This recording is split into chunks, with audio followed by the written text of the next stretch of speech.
itu adalah bagaimana melokalisir tempat, mengatur waktu, kemudian juga intinya ditertibkan.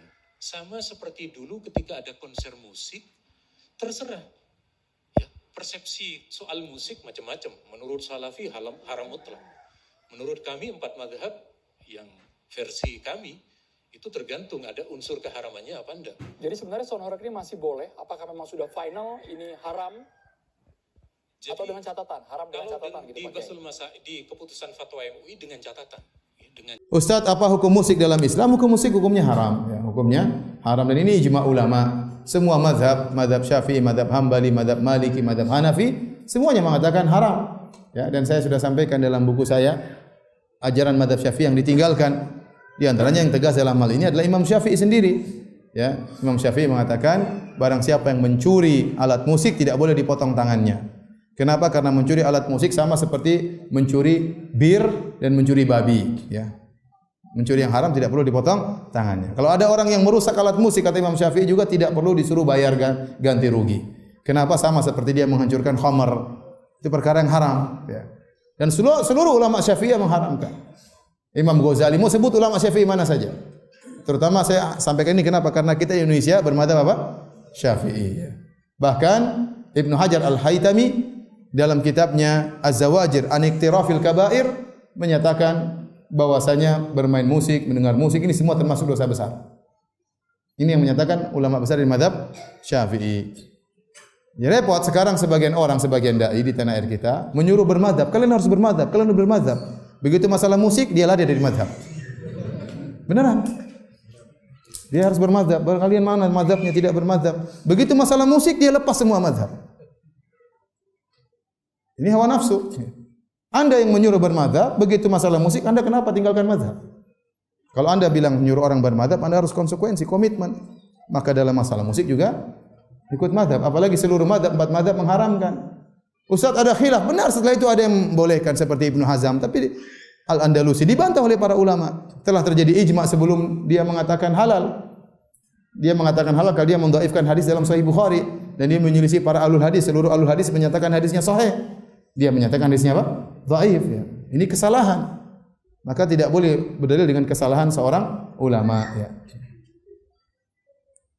Dan tidak usah kita bicara tentang masalah dalil, kita bicara tentang efek daripada musik.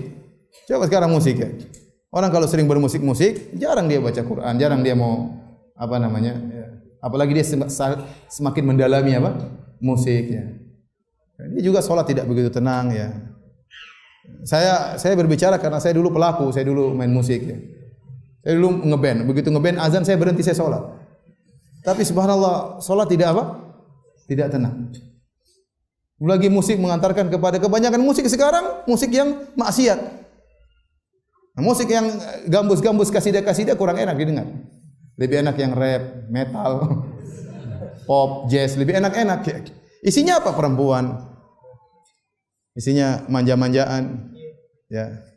Kau yang di sana, kau yang di sini, kau yang di sana, kau yang di sini. Orang jadi stres semua, pikirin cewek, pikirin macam-macam lah ya. Begitu kenyataannya. Coba ente kumpulkan album-album musik yang tentang Islam berapa? Sedikit dibandingkan musik-musik yang maksiat. Kebanyakan kaum muslimin yang mereka dengar musik gambus atau musik maksiat? Musik maksiat. Maka benar kalau kemudian ditutup pintu sekaligus, sekalian aja tutup pintu, musik hukumnya apa? Haram. Ini memang haram. Para ulama tidak mengecualikan kecuali duf rebana. Ulama Syafi'i menyebutkan kecuali duf rebana itu pun dalam acara-acara seperti acara-acara ramai seperti walimah atau acara Idul Fitri, Idul Adha atau ada acara-acara baru boleh menggunakan apa? Duf. Insyaallah di kesempatan kali ini kami akan memaparkan beberapa dalil dari Al-Quran, dari hadis Nabi SAW, dan dari pernyataan ijma yang disampaikan oleh para ulama berkaitan dengan posisi hukum musik.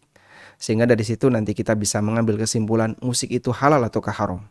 Baik, sekarang kita akan baca dalil dari Al-Quran dan Sunnah. Yang pertama dari Al-Quran.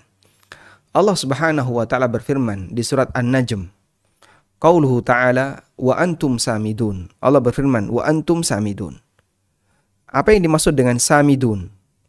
Wa antum samidun ay lahun mu'ridun. Kata Al-Hafidh Ibnu Katsir, Samidun maknanya adalah lahun, kalian lalai, kalian berpaling. Ini berdasarkan tafsir dari Ibnu Abbas sebagaimana yang diriwayatkan oleh Al-Walibi dan Al-Aufi dari Ibnu Abbas. Wa qala Ikrimah, dan Ikrimah mengatakan anhu dari Ibnu Abbas. Yang dimaksud wa antum samidun ay huwal ghina bi lughati himyar. Yang dimaksud dengan samidun maknanya adalah nyanyian berdasarkan bahasanya suku Himyar. Yuqalu samadalana ay ghanna lana. Jika orang Arab mengatakan samadalana atau sammit lana, maka maknanya adalah ghanna lana. Berikan nyanyian untuk kami.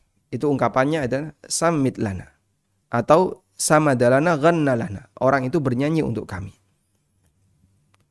Lalu kesimpulan yang disampaikan oleh At-Tabari, fakanu idza sami'ul Qur'an, masyarakat musyrikin ketika mereka mendengarkan Al-Qur'an yutla, dibacakan, taghannau, mereka bernyanyi, ya. Mereka menyenandungkan nyanyian, wala'ibu, dan mereka bermain, tidak memperhatikan, hatta la yasma'u, sampai mereka tidak mendengar. Baik. Dan ini salah satu di antara ayat yang menunjukkan bahwa di antara kebiasaan buruk orang musyrikin, ketika ada Al-Quran dibacakan, mereka itu bernyanyi. Sehingga kita membuat sebuah kesimpulan bahwa yang suka bernyanyi agar orang itu lalai dari zikrullah adalah orang-orang musyrik. Selanjutnya kita akan beralih ke dalil yang kedua. Allah Ta'ala berfirman di surat Al-Isra ayat 64. Wastafziz man istata'ta minhum bisautik. Hasunglah mereka, para manusia, man istata'ta, yang mampu untuk kalian ajak, bisautika, dengan suaramu. Konteks ayat ini berbicara tentang iblis ketika diusir oleh Allah Subhanahu wa taala dan dia punya tekad untuk menyesatkan umat manusia. Maka iblis bertekad akan menyesatkan Bani Adam. Kemudian Allah Subhanahu wa taala berikan tantangan. Wastafziz man istata'ta minhum bisautik. Silahkan kamu hasung siapapun di antara mereka yang mampu untuk kalian goda, untuk kalian pengaruhi, bisautik, dengan suaramu. Qala Qurtubi, kata Al-Qurtubi, wa sautuhu, dan yang dimaksud dengan suara iblis adalah kullu da'in yad'u ila ma'siyatillah. Semua orang yang mengajak masyarakat untuk bermaksiat kepada Allah. An Ibni Abbas, dan ini berdasarkan tafsir dari Ibnu Abbas. Qala Mujahid. Mujahid mengatakan yang dimaksud dengan wasautik, dan hasunglah mereka dengan suaramu, al-ghina wal mazamir wal lahu. Maksudnya adalah nyanyian, alat musik, dan nyanyian lagu-lagu, al-lahu. Wa qala ad-Dhahhak, dan kata ad-Dhahhak, sautul mizmar. Yang dimaksud alat musik di sini, yang dimaksud dengan saut di sini adalah sautul mizmar, suara mizmar, suara alat musik, suara seruling. Sehingga Allah Subhanahu wa taala menyebutkan, hasunglah mereka dengan suaramu wahai iblis, semampu yang kamu bisa jangkau untuk mempengaruhi manusia, semampu yang kamu bisa jangkau untuk mempengaruhi manusia. Maksudnya adalah dengan suara alat musik. Salah satu di antara tafsir yang dikutip oleh Al-Qurtubi. Baik, ini dalil yang kedua. Yang ketiga, qauluhu ta'ala, firman Allah Ta'ala di surat Luqman ayat yang ke-6. Wa minan nasi may yashtari lahwal hadits liyudilla an sabilillah bighairi ilmin. Di antara manusia ada yang membeli lahwul hadits, kalimat yang sia-sia, ucapan yang sia-sia. Liyudilla an sabilillah bighairi ilmin, untuk menyesatkan manusia dari jalan Allah tanpa ilmu. Qala Ibnul Qayyim, kata Ibnul Qayyim, wa yakfi tafsirus sahabati wat tabi'in lilahwil hadits. Kita cukupkan dengan tafsir sahabat dan tabi'in untuk makna lahwul hadits, bi annahul ghina, maknanya di situ adalah nyanyian. Sahha dzalika an Ibnu Abbas, ini berdasarkan riwayat yang sahih dari Ibnu Abbas dan Ibnu Mas'ud radhiyallahu taala anhum. Wa qala Abu Sahba, kata Abu Sahba, Aku bertanya kepada Ibnu Mas'ud mengenai firman Allah Ta'ala, wa minan nasi may yashtari lahwal hadits. Faqala, lalu Ibnu Mas'ud mengatakan, wallahi alladzi la ilaha ghairu, demi Allah tidak ada Tuhan yang berhak disembah selain Dia. Huwal ghina, itu adalah nyanyian. Orang bernyanyi, menyenandungkan nyanyian, berdendang, itulah maksud lahwul hadits. Yuraddiduha thalatha marrat, beliau ulangi sebanyak 3 kali. Tafsir untuk lahwul hadits dari Ibnu Mas'ud radhiyallahu anhu adalah nyanyian. Yang umumnya nyanyian itu diiringi dengan musik. Baik, ini dalil yang ketiga. Sekarang kita beralih pada hadis. Dalil yang keempat. Kami mencuplik dari hadis dari Abu Malik Al-Asy'ari radhiyallahu anhu. Beliau menyebutkan sebuah riwayat. La yakunanna min ummati aqwamun yastahilluna al-hira wal harira wal khamra wal ma'azif. Nabi SAW bersabda, sungguh akan ada di antara umatku aqwamun, sekelompok orang, yastahilluna al-hira, yang mereka menghalalkan al-hira. Yang dimaksud al-hira di sini adalah zina. Wal harira, dan sutra bagi laki-laki. Wal khamra, khamr, wal ma'azif, dan alat musik. Rawahul Bukhari, hadis riwayat Bukhari nomor sekian. Dan yang dimaksud dengan yastahillun, menghalalkan di sini adalah menghalalkan dari sisi praktek perbuatan. Artinya mereka melakukannya dan itu sering dilakukan, berkali-kali dilakukan. Karena tahlil di sini bukan tahlil i'tiqadi, tapi tahlil fi'li. Bukan tahlil keyakinan, tapi tahlil perbuatan. Sehingga mereka lakukan itu, mereka jadikan sebagai kebiasaan dan perbuatan yang biasa dilakukan. Maka mereka tidak sampai keluar dari umat Muhammad sallallahu alaihi wasallam. Sehingga Nabi sallallahu alaihi wasallam menyebut, la yakunanna min ummati, akan ada di antara umatku. Artinya mereka masih muslim. Qala Al-Hafidh Ibnu Hajar, kata Al-Hafidh Ibnu Hajar. Wa naqala Al-Qurtubi, dinukil oleh Al-Qurtubi dari Al-Jauhari, seorang ahli bahasa. Al-ma'azif maknanya adalah al-ghina. Yang dimaksud dengan al-ma'azif di situ adalah al-ghina, nyanyian. Qala Al-Fairuz Abadi. Fairuz Abadi menyebutkan, al-ma'azif adalah al-malahi kal'ud wat tunbur wal azif al-la'ib biha wal mughanni. Ma'azif itu alatnya, yaitu al-malahi, alat musik seperti gitar atau tunbur, ya sejenis gitar juga, gitar versi Arab.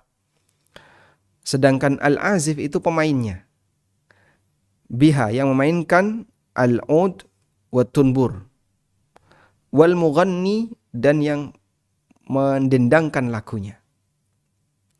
Sehingga ketika Nabi SAW menyebutkan yastahillun, mereka menghalalkan, berarti sebenarnya hukumnya adalah haram, ya. Tapi kemudian dipraktekkan dan itu dilarang. Karena disebut menghalalkan berarti asalnya adalah perbuatan yang haram. Dan kita bisa lihat di sini Nabi SAW menggandengkannya dengan beberapa perbuatan haram yang lain. Al-hira, wal-harir, wal-khamra. Perbuatan zina, sutra, dan khamr. Sehingga dalam deretan itu menunjukkan bahwasanya al-ma'azif termasuk di antara sesuatu yang dilarang. Dan ingat di sini al-ma'azif menurut Fairuz Abadi adalah alatnya, medianya. Media untuk bermusik. Sehingga bukan alat musik tertentu, tapi dia adalah media untuk bermusik. Mencakup apapun alat musik. Baik bentuknya gitar, maupun tunbur, maupun alat musik yang lainnya. Baik, ini dalil dari Al-Quran dan Sunnah. Kita sudah sebutkan ada 4 dalil dari Al-Quran dan Sunnah. Sekarang saya tambahkan dengan al-ijma'at fi hurmatil musiki. Beberapa nukilan ijma' mengenai haramnya musik. Disebutkan dalam Sunan An-Nasa'i, ada keterangan dari Al-Auza'i. Anil Auza'i, dari Al-Auza'i. Qala, beliau bercerita. Kata Umar ibn Abdul Aziz. Umar bin Abdul Aziz pernah menulis surat kepada Umar ibn Walid. Kitaban fihi wa qassama abika laka al-khums kulliha. Wa innama sahmu abika kasahmi rajulin minal muslimin. Beliau tulis sebuah surat dan di situ isinya fihi pembagian tentang masalah ghanimah. Kemudian beliau sebutkan bahwasanya ayahmu berhak mendapatkan 1/5 dan seterusnya. Wa fihi haqqullah wa haqqur rasul wa dzil qurba wal yatama wal masakin wa ibnis sabil. Di sana ada hak Allah, hak Rasul, dzil qurba wal yatama wal masakin sebagaimana aturan yang berlaku pada ghanimah. Baik. Lalu beliau mengatakan, Fama aktsara khusama'u abika yaumal qiyamah. Beliau meminta dan ngasih nasihat, jangan sampai ayahmu itu memiliki banyak musuh besok di hari kiamat. Fa kaifa yanju man kathurat khusama'uhu. Bagaimana mungkin orang yang ketika di hari kiamat punya banyak musuh bisa selamat? Lalu beliau kasih nasihat. Wa idharu kal ma'azif wal mizmar bid'atun fil Islam. Dan kamu memainkan alat musik serta menggunakan seruling adalah bid'ah dalam Islam. Walaqad hamamtu an ab'atha ilaika mayyajuzzu jummataka jummatassu. Dan saya punya keinginan untuk mengutus seseorang agar dia menarik rambutmu. Baik. Coba kita lihat di sini. Umar bin Abdul Aziz rahimahullah menyebut al-ma'azif wal mizmar sebagai bid'atun fil Islam. Apa yang dimaksud dengan bid'atun fil Islam? Ay ghairu ma'rufatin fis salaf. Sesuatu yang tidak dikenal di masa silam. Sehingga di zaman para sahabat yang namanya seruling, namanya gitar dan alat-alat musik seperti itu, mereka tidak mengenalnya. Meskipun budaya itu sudah ada sejak zaman jahiliyah. Tapi bagi kaum muslimin, itu bukan sebagai media hiburan mereka. Maka ketika di zaman Umar bin Abdul Aziz, ada bawahannya yang melakukan seperti itu, diberi nasihat, wa idharu kal ma'azif wal mizmar bid'atun fil Islam. Kamu bermain musik dan bermain seruling, itu adalah perbuatan bid'ah dalam Islam. Artinya tidak dikenal di masa salaf. Baik, ini bisa kita simpulkan bahwasanya Umar bin Abdul Aziz memahami kaum muslimin di zaman sampai beliau itu tidak pernah mengenal yang seperti ini. Bisa kita sebut sebagai salah satu isyarat ijma' dari Umar bin Abdul Aziz. Selanjutnya, kita beralih kepada kitab yang kedua. Kalau tadi Sunan An-Nasa'i, berikutnya adalah Jami' Bayanil Ilmi wa Fadli karya Ibnu Abdul Bar. Beliau menyebutkan fi babil ibarah an hududi ilmi diyanat wasairil ulumi al-muntahilat. Mengenai batasan ilmu agama dan ilmu yang dikembangkan oleh manusia selain ilmu agama.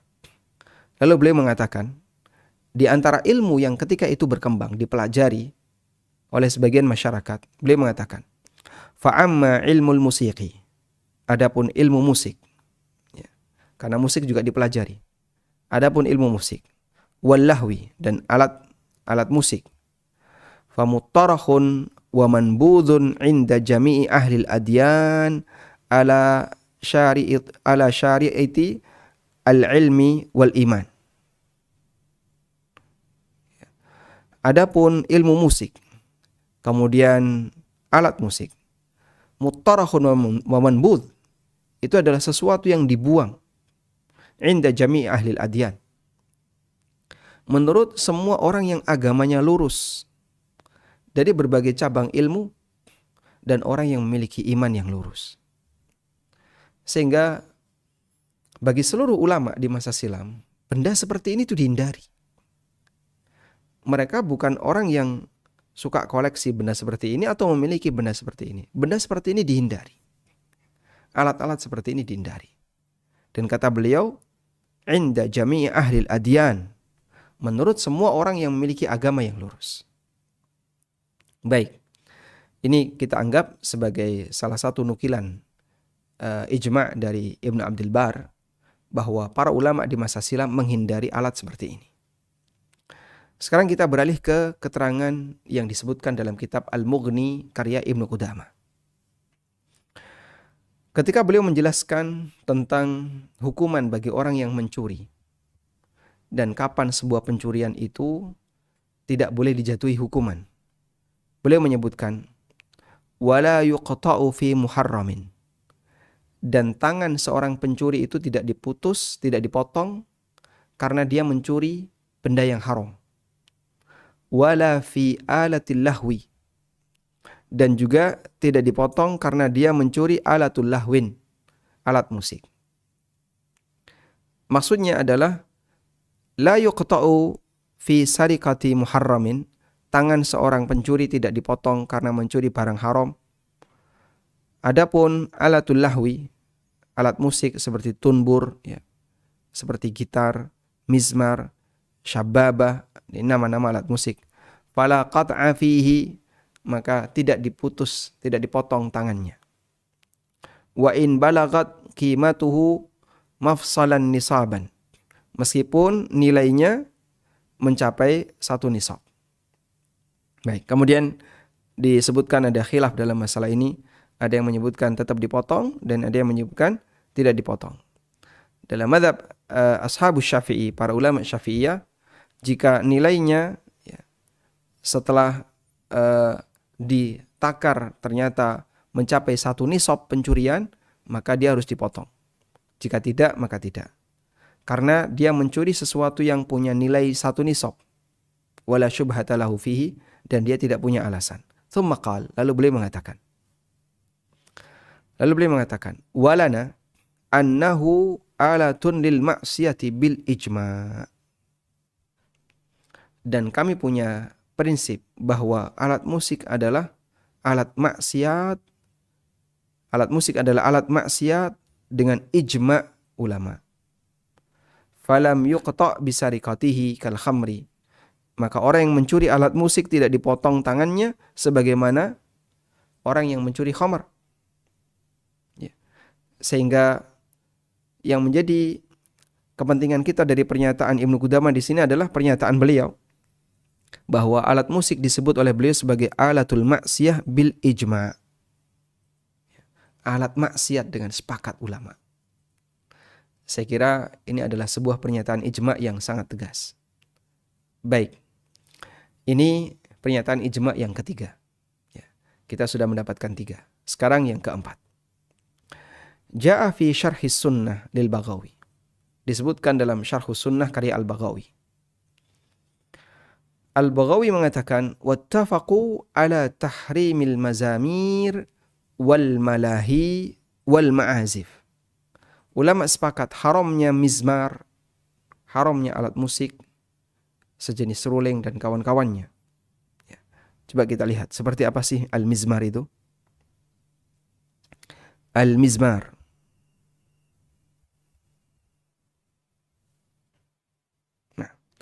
Al-mizmar adalah alat musik sejenis seruling.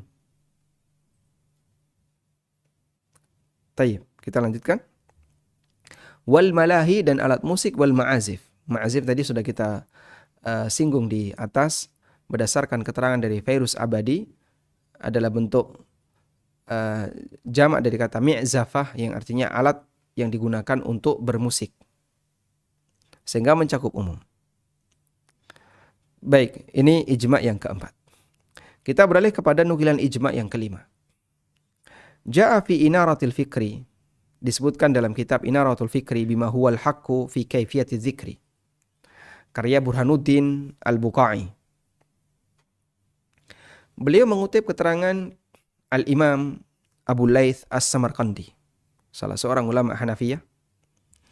Qal As-Samarqandi ini mengatakan, ad-dalalatu ala tahrimis sima'i wal ghina wal raqs wa ghairiha min al-lahwi al-kitab wa sunnah wa ijma'ul ummah. dalil yang menunjukkan haramnya mendengarkan musik, bernyanyi, ar-raqs, ya, joget, atau yang lainnya, minal lahwi, yang itu merupakan nyanyian-nyanyian atau hiburan-hiburan yang terlarang.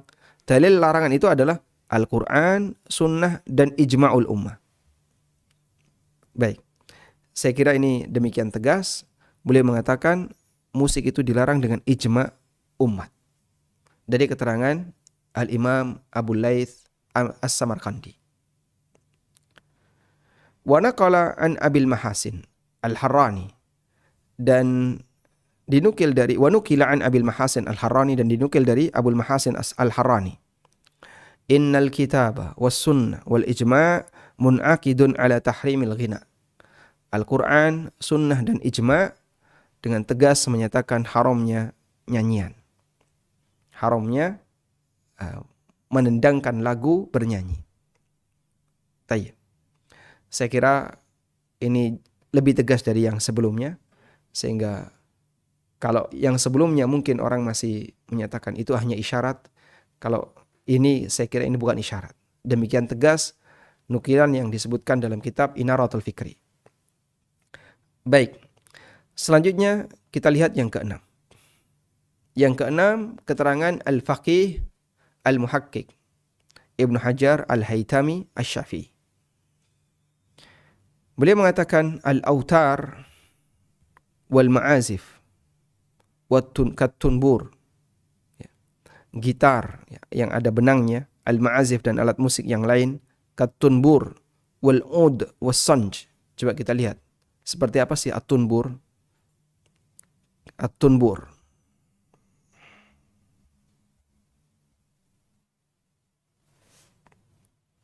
Seperti ini at-tunbur.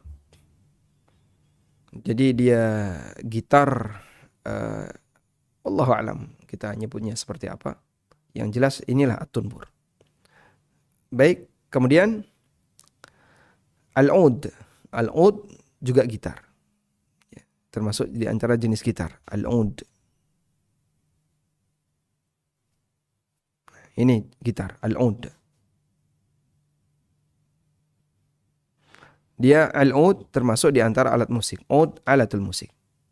Ini al-ud. Kemudian ada as-sanj. Seperti apa as-sanj? Coba kita lihat as-sanj.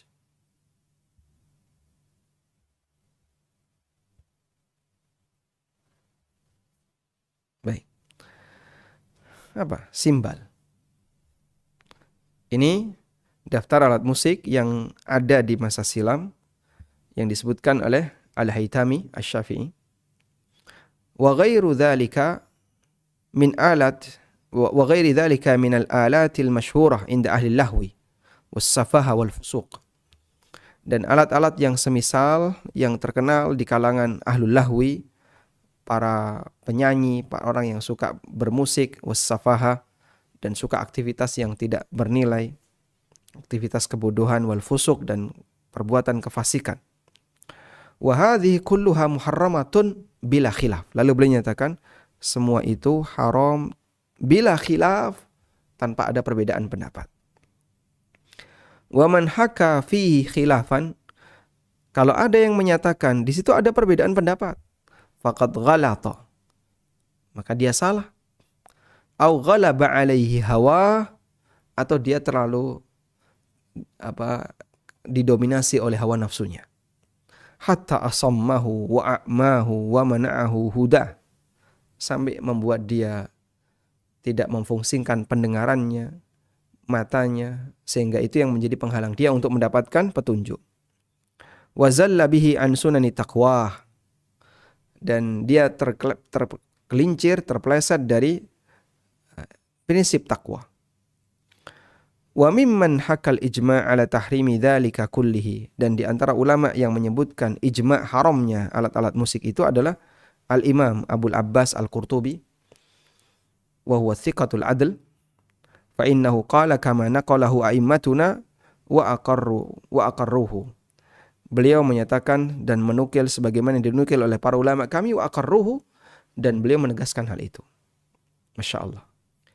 Demikian yang bisa kami sajikan. Kami telah menyampaikan 3 dalil dari Al-Quran, 1 dalil dari sunnah Nabi SAW, dan 6 nukilan ijma' yang disampaikan oleh para ulama. Totalnya 10. Tilka asyaratun kamilah. Inilah 10 dalil yang bisa kami aturkan. Sehingga dari sini kita bisa membuat kesimpulan bahwa alat musik, bernyanyi dengan musik, atau nyanyian-nyanyian yang semisal, bagi para ulama itu adalah perbuatan yang terlarang. Karena itu Anda bisa memahami kenapa ada banyak ustadz dan ada banyak da'i yang menyampaikan bahwasanya musik itu haram. Karena mereka hanya menyampaikan sebagaimana yang disampaikan oleh para pendahulu kita. Disampaikan oleh Al-Quran, disampaikan oleh hadis, dan juga para ulama yang mendahului kita. Demikian, wassallallahu ala nabiyyina Muhammadin wa ala alihi wa sahbihi wasallam. Wa akhiru da'wana anil hamdulillahi rabbil alamin. Wassalamualaikum warahmatullahi wabarakatuh.